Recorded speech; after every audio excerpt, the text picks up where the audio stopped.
નમસ્કાર મિત્રો, આજે 30મી જાન્યુઆરી 2019 અને મિત્રો આજના કરંટ અફેરમાં આપનું એજ્યુ સફર પરિવાર વતી હું મુકેશ ડેરવાળિયા આપનું સ્વાગત કરું છું. મિત્રો આજે કરંટ અફેરમાં ઘણા બધા મહત્વના ન્યૂઝ છે, પરંતુ એ આપણે સાંભળતા પહેલા જોતા પહેલા અમારી જો યુટ્યુબ ચેનલને સબસ્ક્રાઇબ ન કરી હોય તો સબસ્ક્રાઇબ કરવાનું, લાઈક કરવાનું, શેર કરવાનું ન ચૂકતા. કારણ કે આવનારા દરેક વિડીયોની નોટિફિકેશન જો ફ્રી ઓફ કોસ્ટ આપના મોબાઈલમાં જોઈતી હોય અને અમારા વિડીયો જો તમને ગમતા હોય તો મિત્રો તમે આને લાઈક, શેર અને સબસ્ક્રાઇબ કરવાનું ન ચૂકતા. એજ્યુ સફર એપ્લિકેશન ઉપર અમારી તમામ અપડેટ અવેલેબલ હોય છે, તો આના ઉપર જઈ અને તમે મિત્રો અમારા મહત્વના ન્યૂઝ જોઈ શકો છો. તો શરૂ કરીએ આજનું કરંટ અફેર. આજના દિન વિશેષમાં 30 જાન્યુઆરી એટલે કે જયશંકર સુંદરીનો જન્મદિવસ. જયશંકર સુંદરી એટલે ગુજરાતી રંગભૂમિનો એક એવો નટ, એક એવો અદાકાર કે જેને લીધે આપણી રંગભૂમિ અને ભવાઈને જીવંત રાખવામાં સૌથી અગત્યનો રોલ ભજવનાર એવા કોઈ વ્યક્તિ હોય તો એ છે જયશંકર ભોજક. મિત્રો તેમનું પૂર્ણ નામ શું હતું તે પણ તમે યાદ રાખી લેજો. જયશંકર ભૂધરદાસ ભોજક. ઉપનામ એમનું છે સુંદરી અને તેમનો જન્મ 30 જાન્યુઆરી 1889 ના રોજ વિસનગર નજીક ઉઢાઈમાં થયો હતો. અમારા એજ્યુ સફર પરિવારના સભ્ય એવા હરેશભાઈ દ્વારા 22મી જાન્યુઆરીના રોજ આમના નિર્વાણ દિન નિમિત્તે આ ટોટલી ચર્ચા કરવામાં આવી છે. પરંતુ આજના કરંટ અફેરમાં આપણે જયશંકર ભોજકની વિસ્તૃત માહિતી આપને મળે, જે પરીક્ષામાં આપને ઉપયોગી થાય એ માટે હું તમને કેટલીક વસ્તુ બતાવું છું અને એ નવી માહિતી ઉપર આપણે જોઈએ તો જયશંકર સુંદરી. અહીં તમે જોઈ શકો છો અર્વાચીન યુગના સાહિત્યકારો એવા એક વ્યક્તિ એટલે જયશંકર સુંદરી. એમનું પૂરું નામ શું હતું? જયશંકર ભૂધરદાસ ભોજક. માત્ર એક જ એમની આત્મકથનાત્મક પુસ્તક છે અને એ પુસ્તકનું નામ છે થોડા આંસુ થોડા ફૂલ. સ્પર્ધાત્મક પરીક્ષામાં પૂછાઈ ગયેલો પ્રશ્ન છે કે થોડા આંસુ થોડા ફૂલ સાહિત્ય કૃતિ કયા સાહિત્યકારની છે? તો તેનો જવાબ આવશે જયશંકર ભૂધરદાસ ભોજક એટલે કે જયશંકર સુંદરીની છે. ગુજરાતી રંગભૂમિનો અધિકૃત ઇતિહાસ સાચવી રાખવામાં મહત્વનું યોગદાન આપનાર આ નટ હતા.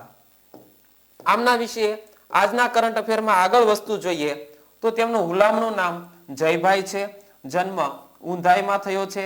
માતાનું નામ કૃષ્ણબા, પિતા ભૂધરદાસ, પત્ની ચંપાબેન અને ચંપાબેન એમના પિતા એટલે કે જયભાઈના સસરા એ ભાવનગરના કૃષ્ણકુમારસિંહજીનું જે રાજવાડું હતું તેમાં તેઓ એક અગત્યનો મહત્વનો રોલ ભજવતા હતા. એટલે કે તેમની ત્યાં જે સભા ભરાય એની અંદર તેઓ સાહિત્ય પીરસતા હતા. જયશંકર સુંદરી અભ્યાસ માત્ર 2 ચોપડી અને સંગીતના સંસ્કારો કોની પાસેથી મળ્યા હતા? તો દાદા ત્રિભુવનદાસ ભોજક પાસેથી જયશંકર સુંદરીને સંગીતના સંસ્કારો મળ્યા હતા. 9 વર્ષે રાજા હરિશ્ચંદ્ર નાટકની ગાંધીજીની જેમ જ તે 9 વર્ષે ગાંધીજીના જે મનગમતું નાટક હતું કે રાજા હરિશ્ચંદ્ર, એ નાટકની અસર પણ જયશંકર સુંદરી ઉપર ખૂબ જ ઊંડી રીતે પડે છે. અને શરૂઆતના નાટકોમાં એમણે ઇન્દ્રસભા, સજબપરી, ગુલશન જરીના વગેરેમાં નાયિકાઓની સહેલીની ભૂમિકા ભજવી હતી. મોટા ભાગે સ્ત્રી પાત્ર ભજવવામાં તેઓ માહિર હતા, નિપુણ હતા. તો એવા વ્યક્તિ 1901માં મુંબઈમાં આવે છે અને મુંબઈમાં ગુજરાતી નાટક મંડળીમાં જોડાઈ જાય છે.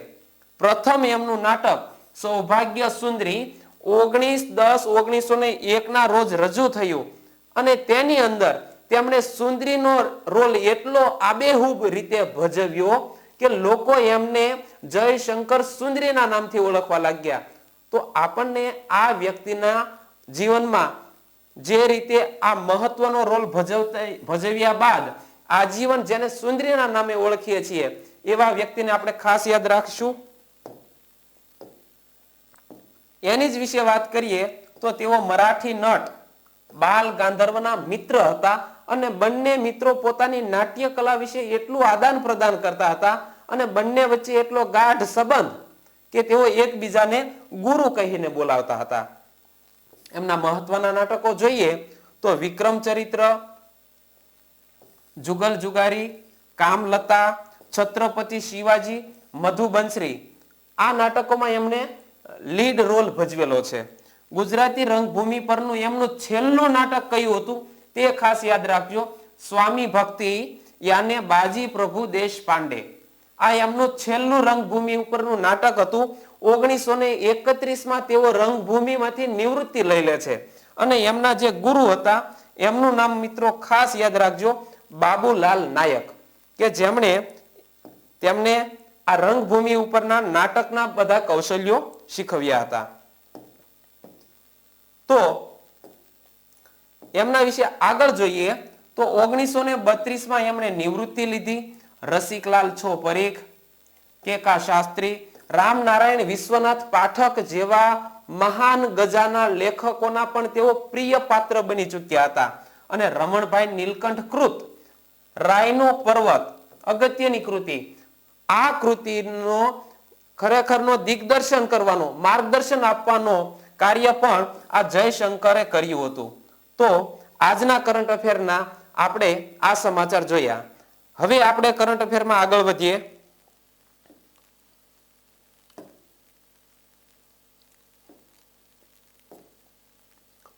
તો આપણે જયશંકર સુંદરી વિશેના જ આ બધું લખાણ છે એવું લાગે તો વિડીયો પોઝ કરી અને વાંચી લેજો. અને 22મી જાન્યુઆરીમાં હરેશભાઈએ કરંટ અફેર રિલેટેડ જયશંકર સુંદરી વિશે આ બધી વાત કરેલી છે. અને હવે પછીના આગળના ન્યૂઝમાં જોઈએ તો 30મી જાન્યુઆરી એટલે ગાંધીજીનો નિર્વાણ દિવસ, જેને આપણે બીજા શબ્દોમાં શહીદ દિન તરીકે પણ ઉજવીએ છીએ. શહીદ દિન, સોરી મિત્રો, દિન આ રીતે લખાશે. તો શહીદ દિન તરીકે પણ ગાંધીજીના જન્મ દિવસને ગાંધીજીના નિર્વાણ દિવસને ઉજવવામાં આવે છે.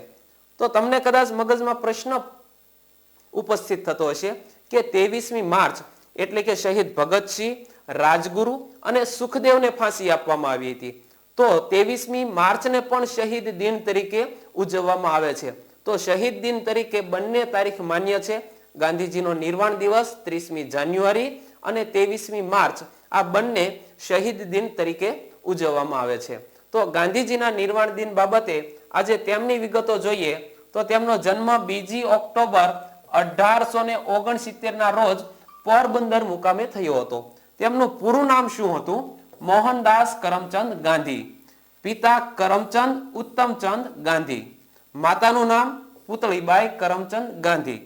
તેઓ ભારતના રાષ્ટ્રપિતા છે અને તેમને બાળપણનો જે અભ્યાસ એ આલ્ફ્રેડ હાઈસ્કૂલ રાજકોટ મુકામે કરેલો. ગાંધીજીના પિતા કરમચંદ ગાંધી પણ પોરબંદર સ્ટેટના દીવાન રહી ચૂક્યા હતા. ગાંધીજી વિશે આગળ જોઈએ તો એપ્રિલ 1920માં Gandhiji all India home rule લીગના અધ્યક્ષ તરીકે ચૂંટાઈ આવ્યા. ગાંધીજીએ 1930માં દાંડી સત્યાગ્રહ કર્યો અને 1927માં બ્રિટિશ સરકારે સર જોન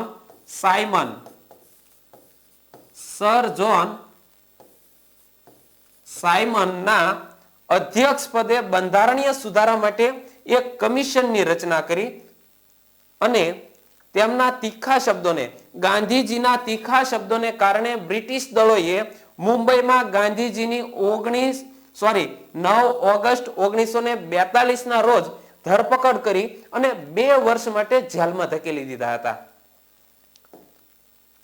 તો ગાંધીજી છે એ 30મી જાન્યુઆરી 1948 ના રોજ નથુરામ ગોડસેએ ગાંધીજીને ગોળી મારીને હત્યા કરી હતી.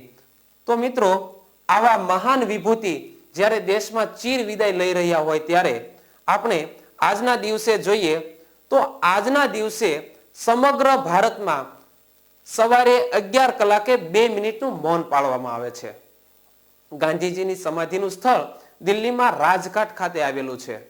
આ સિવાય ગાંધીજીને રાજઘાટ ખાતે આજના દિવસે આપણા રાષ્ટ્રપતિ, વડાપ્રધાન, આપણા રક્ષા મંત્રી અને ત્રણેય દળના મુખ્ય કમાન્ડર ઇન ચીફ એટલે કે મુખ્ય વ્યક્તિઓ ત્રણેય સેનાના એ વ્યક્તિઓ આવી અને આજે રાજઘાટ ઉપર પુષ્પાંજલિ અર્પિત કરી અને ગાંધીજીને શ્રદ્ધાંજલિ અર્પણ કરતા હોય છે. તો ગાંધીજીને રાજઘાટ ખાતે અગ્નિ સંસ્કાર અપાયા બાદ તેમના અસ્થિ છે એ ભારતમાં માત્ર 2 જગ્યાએ લઈ જવામાં આવ્યા. એક રાજઘાટ ખાતે તેમના અસ્થિ રાખવામાં આવ્યા અને બીજા અસ્થિ અહીં આપણે ગુજરાતમાં કચ્છમાં આદિપુર ખાતે લાવવામાં આવ્યા. તો પ્રશ્ન કદાચ એવો પણ પરીક્ષામાં પૂછાય કે ગાંધીજીની સમાધિ ગુજરાતમાં ક્યાં આવેલી છે? તો મિત્રો ખાસ યાદ રાખજો, ગાંધીજીની સમાધિ ગુજરાતમાં આદિપુર ખાતે આવેલી છે. અને આપણે સૌ જાણીએ છીએ કે જ્યારે ભારત અને પાકિસ્તાનના 2 ભાગલા પડે છે ત્યાર પછી પંજાબ અને સિંધ પ્રાંતમાં રહેતા ઘણા સિંધી લોકો સ્થળાંતર કરીને ભારતમાં એટલે કે કચ્છમાં આવે છે અને ગાંધીજીના કહેવાથી જ તે કચ્છમાં એક જે પડતર જમીન હોય છે તે તેમને ફાળવવામાં આવે છે અને ત્યાં વસવાટ માટેનું શહેર ઊભું કરવામાં આવે છે. અને આજે પણ વર્તમાન સમયમાં આ શહેરને આપણે ગાંધીધામ તરીકે ઓળખીએ છીએ. તો મિત્રો ખાસ યાદ રાખજો, ગાંધીજીની બીજી સમાધિ ક્યાં આવેલી છે? તો ગાંધીજીના જે અસ્થિ લાવવામાં આવ્યા એ ગાંધીધામ એટલે કે આદિપુર ખાતે ગાંધીજીની સમાધિ આવેલી છે. તો આ પણ આપણા માટે જાણવા જેવું રહ્યું. તો અહીં વાત છે ગાંધીજીની સમાધિનું સ્થળ રાજઘાટ તરીકે ઓળખવામાં આવે છે અને એના કેટલાક નિયમો છે કે તે જગ્યામાં પ્રવેશતા પહેલા તેના જૂતા છે એ બહાર ઉતારવા પડે છે અને ત્યાર પછી ત્યાં ઘણી વખત પ્રાર્થનાનું પણ આયોજન થતું હોય છે. તો મિત્રો ગાંધીજીના આટલા અગત્યના સમાચાર આજે આપણે જોયા પછી આજના કરંટ અફેરમાં આગળ વધીએ તો ગુજરાત લેવલના સમાચાર જોઈએ. આજે દાંડી ખાતે રાષ્ટ્રીય નમક સત્યાગ્રહ સ્મારક ખુલ્લું મુકાશે. અહીં તમે ચિત્રમાં તમે જોઈ શકો છો કે રાષ્ટ્રીય નમક સત્યાગ્રહ સ્મારક એ ખુલ્લું મૂકવામાં આવશે દાંડી ખાતે. નવસારી જિલ્લાના દાંડી ખાતે ગાંધીજીએ જે દાંડીની માર્ચ કરી હતી તે દાંડી સત્યાગ્રહ નિમિત્તે આ એક સ્મારક ઊભું કરવામાં આવ્યું છે અને તેની વિશે વાત કરીએ તો આ સ્મારક રૂપિયા 110 કરોડના ખર્ચ કરીને દાંડી ખાતે બનાવવામાં આવ્યું છે. આનો જો પહોળાઈનો વિસ્તાર જોઈએ તો 15 એકર જમીનમાં આવેલું આ સ્મારક છે. ગાંધીજીની 150મી જન્મ જયંતિ વર્ષ નિમિત્તે આજે આપણા માનનીય મુખ્યમંત્રી શ્રી આપણા માનનીય વડાપ્રધાન એવા નરેન્દ્રભાઈ મોદી આ સ્મારકને આજે ખુલ્લું મૂકવા માટે ગુજરાતની મુલાકાત લઈ રહ્યા છે. અને જ્યારે આપણા દેશના વડાપ્રધાન ગુજરાતની મુલાકાત લઈ રહ્યા હોય અને તેમની ભાગીદારી દ્વારા કોઈ સ્મારક ખુલ્લું મુકાવાનું હોય ત્યારે મિત્રો આવનારી એક્ઝામમાં પ્રશ્ન અચૂક પૂછાય એવી ઘટના આજે આકાર લઈ રહી છે. તો આજના સમાચાર તમે ડીડી ન્યૂઝ અથવા તો અન્ય ચેનલો ઉપર અચૂક જોજો, જે તમને પરીક્ષામાં 1 માર્કનો કદાચ ફાયદો કરાવી આપે.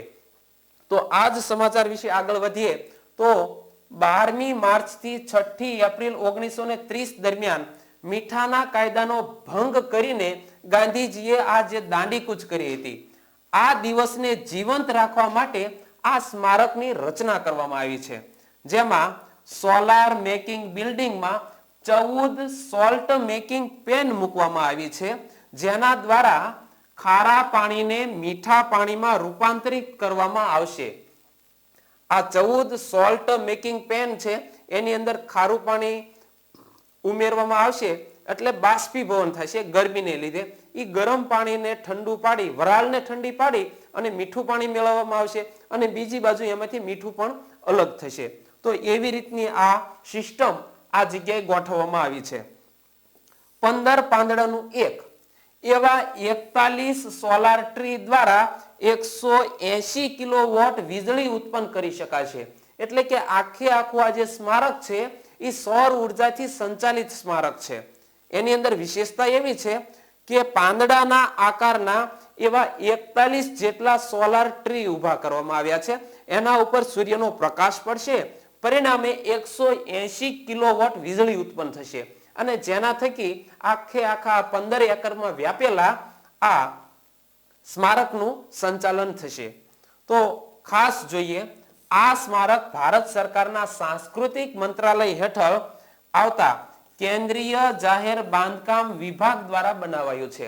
પરીક્ષામાં પ્રશ્ન પૂછાય કે આ સ્મારકનું નિર્માણ કોના દ્વારા કરવામાં આવ્યું છે, તો ભારત સરકારના સાંસ્કૃતિક મંત્રાલય હેઠળ આવતું કેન્દ્રીય જાહેર બાંધકામ વિભાગ તેના દ્વારા કરવામાં આવ્યું છે. ત્યાર પછી આજના રાષ્ટ્રીય સમાચાર જોઈએ તો જ્યોર્જ ફર્નાન્ડીસનું નિધન.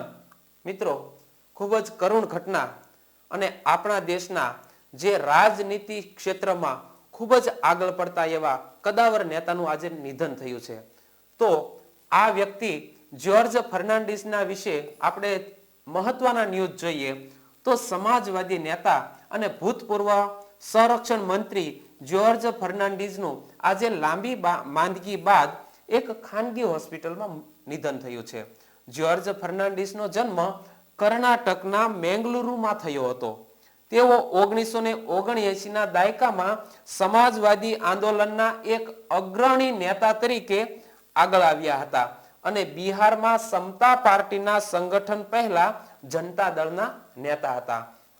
તો કટોકટીની પરિસ્થિતિ દરમિયાન આ વ્યક્તિએ 1975 થી 1977 દરમિયાન જ્યારે ઇન્દિરા ગાંધીજીની સરકાર દરમિયાન કટોકટી દેશમાં લાગુ પાડવામાં આવી ત્યારે ઘણા બધા કદાવર નેતાઓને ધરપકડ કરી અને કોઈકના કોઈક કેસ બહાના હેઠળ તેમની ધરપકડ કરી લેવામાં આવી હતી. પણ આ જ્યોર્જ ફર્નાન્ડીસ નામના વ્યક્તિ એ તેઓ મિત્રો હાથમાં નહોતા આવ્યા. કોઈક વાર તેઓ શીખનો વેશ ધારણ કરી લેતા તો કોઈક વાર આમ ખેડૂતની જેમ વ્યક્તિના પહેરવેશમાં આવી જતા અને ભારતના જુદા જુદા જગ્યાએ જઈ અને તેઓ પોતાનો પ્રચાર ચાલુ રાખતા. અને કહેવાય છે કે ભારતની અંદર બિન કોંગ્રેસી સરકારની જ્યારે સ્થાપના થઈ મોરારજી દેસાઈની, ત્યારે એમને વડાપ્રધાન પદે બેસાડવામાં પણ જ્યોર્જ ફર્નાન્ડીસે અગત્યનો રોલ ભજવેલો.